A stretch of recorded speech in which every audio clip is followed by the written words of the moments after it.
Yuji threatened and disrespected Sukuna in the face, and all Sukuna could do was listen to Yuji's talk no jutsu. So can you tell what's really going on inside Yuji's domain? Like, what if Yuji can actually manipulate and edit the soul itself? And this might explain another mystery of why there are two Yujis within the domain. To fully understand Yuji's domain, I'm gonna break down everything, even the tiniest details you might have missed.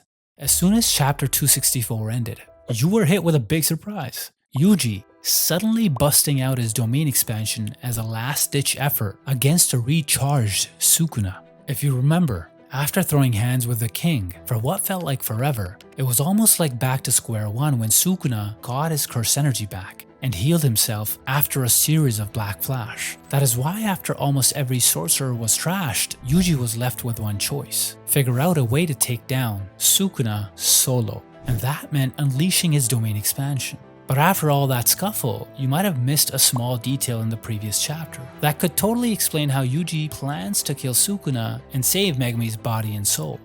Before Yuji activated his domain, Gojo's words were still echoing in Yuji's mind right before he activated his own domain. Yuji remembered what Sensei said, that domains have the capacity to power up a curse technique, and it allows a sure hit condition from a granted curse technique of a sorcerer. Yuji also applied what he learned about barriers from training with Kusakabe's simple domain. Wow, he's actually a good student. So this means Yuji, like every other sorcerer, has a domain that depends heavily on his curse technique and barrier concepts. And his domain might even work similarly to Kinji and Higuruma's. But what exactly is Yuji's curse technique, which could be the basis of his domain expansion? If you look at Yuji's set of techniques, he now wields blood manipulation and Sukuna's shrine technique. Since he even cooked up his own version of Sukuna's dismantle and mixed it with a binding vow to ensure his technique hits Sukuna effectively, it's possible that Yuji's domain expansion would be based on dismantle, making it a sure hit effect of his domain. This would be very effective against Sukuna because Yuji's dismantle can strike the boundaries of his target's soul. That's why he can completely separate Sukuna from Megami. Actually, where is even Megami in the equation? Anyways, in chapter 264, the first thing you'll notice in Yuji's domain is that there are actually two Yujis. There's Sukuna, who's surprisingly back inside Yuji's body, and the real Yuji, but fully healed from those battle scars, except for the ones on his mouth and above his right eye. That man's an imposter! That man is the imposter! But how did Yuji heal up so fast? This is what I think really happened. Since Yuji can target the soul, what you're seeing now isn't a physical interaction between Yuji and Sukuna. Instead, these are their souls locked inside Yuji's domain. If you remember, domains can also reflect the sorcerer's mind and character, because those traits are woven into their curse techniques, just like how Takaba's comedian or Hakari's private pure love train works. In Sukuna's case, he was back in Yuji's body because Yuji himself imagined Sukuna back in his own body. He even straight up asked Sukuna to return to him in chapter 265. Also, there has been foreshadowing of Sukuna's return to Yuji all along, and I'm gonna get into those details in just a few minutes. As for Yuji, he basically hit rewind to a time before he got those injuries, which is why he's looking fully healed. Unless Yuji somehow pulled off reverse curse technique while casting or right after casting his domain. There's no way those scars should have disappeared. Also, casting a domain drains a lot of curse energy, so it's pretty clear Yuji wouldn't have the juice to use reverse curse technique at the same time. On top of that, Yuji wasn't even fully sure what his domain was, meaning he could have summoned an incomplete or unrefined domain, making it tough to control and maintain. Kind of like Megami's Chimera Shadow Garden. But even if it seems like an unrefined domain, the abilities Yuji has within it might be enough to defeat Sukuna. There are even small details in Yuji's shrine technique that could be somehow linked to how he manipulates the soul in his domain. For instance, when Yuji uses shrine, objects appear with dashed lines and scissors as they're about to be cut. These symbols could represent Yuji's ability to cut or reshape the very essence of a soul. This concept of cutting might be inspired by the idea of editing scenes in films or animation, something Yuji might relate to given his love for TV and movies. In this sense, it's like Yuji is able to edit the soul itself, changing its form or structure in a way that mirrors how film scenes can be cut and rearranged. Since domains are shaped by the curse techniques and the sorcerer's personality, it's no surprise that Yuji's domain would merge his abilities with his character. It makes sense that Yuji, being a modern sorcerer, would bring a fresh spin to Jujutsu while still incorporating Sukuna's techniques he has picked up from being a former vessel. To make things even more interesting, Yuji's domain doesn't seem like your typical domain, kind of like Higuruma's deadly sentencing or Hakari's idle death gamble. Both of those domains are deeply shaped by the sorcerer's unique natures, so it's likely that Yuji's domain follows a similar pattern. Since he can now essentially affect the soul within his domain, there's also a theory that Yuji's shrine-based domain might be related to influencing the soul. I know that Akutami had already debunked theories on Yuji's memory manipulation, but what if the fake memory flashbacks that happened with Todo and Chozo were actually a soul manipulation, not memory manipulation? Remember, for Todo, he suddenly had memories of him and Yuji being best bros from way back, even though they literally only met during the Kyoto Goodwill event, where the higher-ups even told Kyoto students to kill Yuji because of the danger he might bring. I mean, given Todo's personality, it seemed like he might even have made up those memories on his own, like without any help from Yuji, right?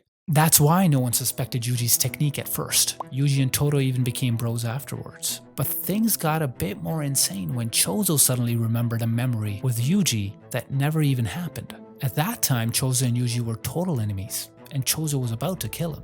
Chozo was confused because he was dead set on avenging his brothers, who Yuji supposedly killed. But out of nowhere, Chozo had a memory of his brothers, and Yuji was there with them. That might have been some foreshadowing, since Yuji is actually a half-sibling of the Death Painting brothers. If you didn't notice, both of these events with Chozo and Todo went down while Yuji was in a fight with them, and the outcomes of those battles shifted when these fake memories came into play. This suggests that those fragments Todo and Chozo suddenly recalled were actually triggered by a technique from Yuji.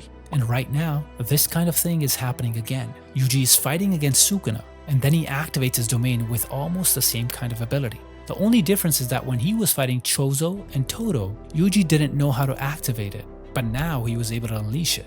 I've been thinking, what if the primary condition for activating Yuji's domain is that he has to be fighting his target? I mean, bro literally fought his ass off against Sukuna before he used the domain. Because, you see, there are certain conditions a sorcerer has to meet before they can activate a domain or technique. Like when Sukuna needs to open his domain first, then use Cleave and Dismantle before he can activate his Divine Flame. For Yuji, engaging in combat was the necessary step before he could use the fake memories or his domain to alter his opponent's soul. So it's not actually memory manipulation, but something much deeper than that. Yuji connected with Todo and Chozo on a soul level, changing them for the better, just like he tried to do with Sukuna. On top of that, chapter 265 gave a peek into how Yuji views memories. Yuji mentions that instead of letting memories shape your life, it's the small fragments of them that actually give your life its real value. Could it be that Yuji has the ability to manipulate the soul by somehow using memory fragments to create meaning in the life of a sorcerer?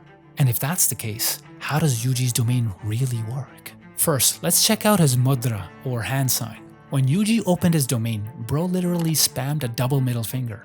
Damn, we can see Yuji really was pissed. Well, actually the mudra he used was that of Kshitigarbha, a well-known figure in Buddhism whose name translates to Earth Womb, Earth Matrix, and Earth Store. This also kind of symbolizes how Yuji was once a vessel for Sukuna, literally as a womb or a medium for Sukuna's soul. But that's not all. Kshitigarbha is a bodhisattva who made a vow not to reach enlightenment until all beings are freed from hell. The Buddhist monk was basically responsible for guiding and protecting souls from the realms of hell. In Yuji's case, his determination to kill Sukuna is really about saving and guiding all these human souls away from the king of hell himself. This is kinda symbolic, since Sukuna's mudra represents Yama, the king of hell. Even his domain is pretty much a living hell for any sorcerer caught within it, because of how insanely powerful it is. Though Yuji and Sukuna's hand signs might look similar, their meanings are totally opposite. While Yuji's focus is on freeing souls from eternal torment, Sukuna is the one keeping the cycle of suffering going,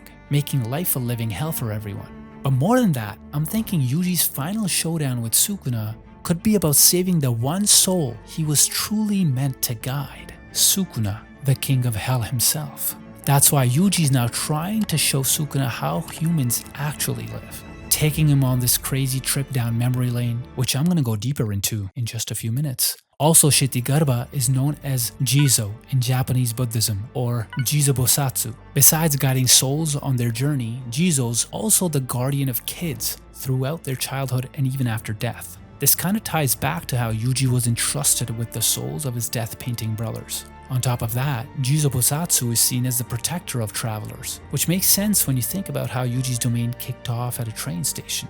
Considering how this setup connects to Buddhist enlightenment, how can Yuji truly defeat or save Sukuna? At first, Sukuna assumed this was some kind of emotional connection during a heated battle between two sorcerers, but it was something entirely different. Turns out this was Yuji's domain, and Sukuna looked like he was caught in a genjutsu style technique. Like as soon as Yuji opened his domain, you saw him at a surprise Sukuna, transported to a train station, symbolizing how Yuji might guide souls on their journey. And it's not just any train station. It's Kitakami Eki in Iwate Prefecture. This could be a nod to Akutami's roots, since the author was actually born in Iwate. Could this be Akutami's way of hinting at the idea of birth or rebirth as a symbol of a new beginning or a change in Sukuna's soul? As for Yuji, he mentioned he lived here with his grandpa until he was 7, and then he started sharing stories of his childhood with Sukuna. Honestly, it was surprising that Sukuna just went along and listened to Yuji's version of Talk no Jutsu. Like, that's totally out of character for Sukuna, right? I mean, I can barely sit through my mom and sister ranting sometimes, let alone listen to a guy I've tried to kill a million times, you know what I'm saying? Does this mean that, similar to how Higuruma's domain worked like a court hearing, Yuji's domain might be more like a therapy session, you know, with your psychiatrist? Anyway, the place they were transported to has a rich history, dating back to the Heian period, the golden era of Jujutsu,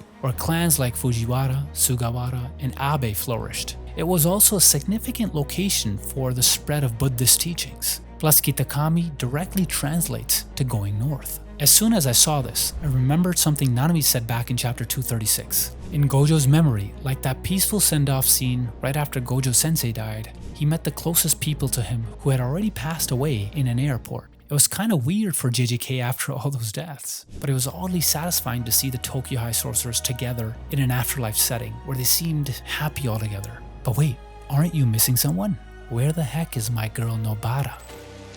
Don't give me hope. At that moment, Nanami shared something he learned from Meimei.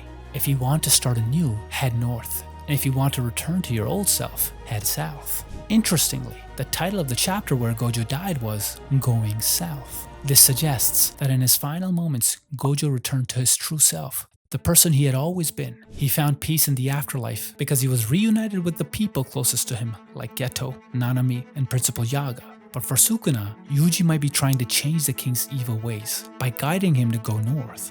This idea was even supported by this comment, that Yuji brought Sukuna to Kitakami to showcase the way humans live and the beauty that life offers. It was like Yuji was basically trying to change Sukuna, hoping he would realize that humans are not just throwaway tools with set rules. Our boy wanted Sukuna to see what human life is really worth. Man, isn't this better than Disney and Pixar? But in the end, Yuji pitied him because after showing Sukuna a glimpse of life, the king felt nothing.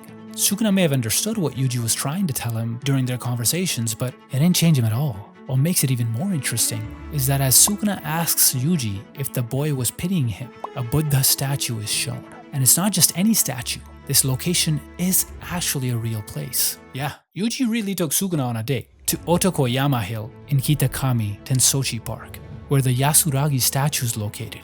The observation deck where Yuji took Sukuna is about 300 miles north of where the current battle is. So, yeah, Yuji really did take Sukuna on a trip going north in his domain. This place was actually built for people to wish to find eternal happiness and peace of mind, showing that Yuji was truly trying to give Sukuna the enlightenment he needed and possibly even save the king's soul from the hell he had been living in his whole life. And this could even tie back to Yuji's domain expansion. The Yasuragi statue features Kanon, the goddess of mercy in Japanese culture. She's essentially Japan's version of Avalokiteshvara, known for her unwavering compassion and efforts to help those in pain. So if Sukuna is a disgraced one, does that make Yuji the merciful one? Now, since Sukuna didn't feel anything about Yuji's sentiments during their best bro talk, this gave Yuji the green light to finally have the resolve to fully exorcise Sukuna. Going back to chapter 264, Sukuna mentioned that Yuji targeting the boundary between Sukuna's and Fushiguro's souls is deadly to a curse like the king himself. That clearly means when Yuji threatened Sukuna, saying he could kill him, Yuji was probably talking about the dismantle technique as the guaranteed hit attack within the domain. But here's the thing, what was Yuji waiting for if he could actually target Sukuna directly? You see, Yuji actually pitted Sukuna and even tried giving him another chance. But after failing to change Sukuna, Yuji decided to focus on saving Megumi's soul. It's possible that Yuji was even planning to become the king's vessel again to ultimately exorcise Sukuna by using himself. And like I hinted earlier, would you believe me if I said that this was actually foreshadowed in the anime? Like, check out the ending theme song of season 2 in the anime. After the hydrangea flowers show up, Riko Amanai and Suguro Geto appear in the next scene. As you know, Riko and Geto were both former vessels. Riko was for Tengen, well they didn't merge, but Riko was still considered, the star plasma vessel, and Geto became Kanjaku's vessel through a brain transplant. And this may be more than a coincidence, but the hydrangea flowers were also shown in chapter 265 when Sukuna even corrected Yuji in naming the flower. So does that mean Yuji will be Sukuna's vessel again? And what if Yuji actually ends up dying like Riko and Geto? If we're thinking about how Yuji plans to ultimately defeat and kill Sukuna, Yuji might choose to do it himself, using his own body, and at the same time saving Megumi, just like Jizo Bosatsu. After Yuji threw down a massive threat, Sukuna didn't just get angry, he got extremely furious. Like after that, Sukuna wasn't just looking to kill Yuji, he was even ready to wipe out everyone Yuji cares about. Honestly, I don't think Sukuna was just mad. The king was definitely feeling some shame after getting disrespected and looked down on by a badass Yuji. Because of this, Sukuna's ideals completely crumbled when he realized he was pitied by Yuji. Before this, Sukuna would just kill anyone in his way without caring about anything else. Like, he used to mess with weaker sorcerers and curses just for the thrill of it. But now, everything's different. Sukuna, the strongest, is being threatened by Yuji, and that's completely messing with his head. This could be the beginning of his downfall. His changing ego and ideals might be leading him down the same path Toji took when he underestimated Gojo. Toji was so sure he could take down Gojo after winning their first fight, only to get wrecked after. Just like Sukuna, he was certain Yuji would be no match for him, but that overconfidence might just be the game changer Yuji needs to come out on top. When you really think about it, Sukuna's losing his cool because of Yuji's domain. It's not your usual domain. Like, it's nothing like the battle these sorcerers have fought before outside the domain. It's probably the most unsettling domain Sukuna has ever been in, and this domain could easily be one of the ways to ultimately defeat the King of Curses.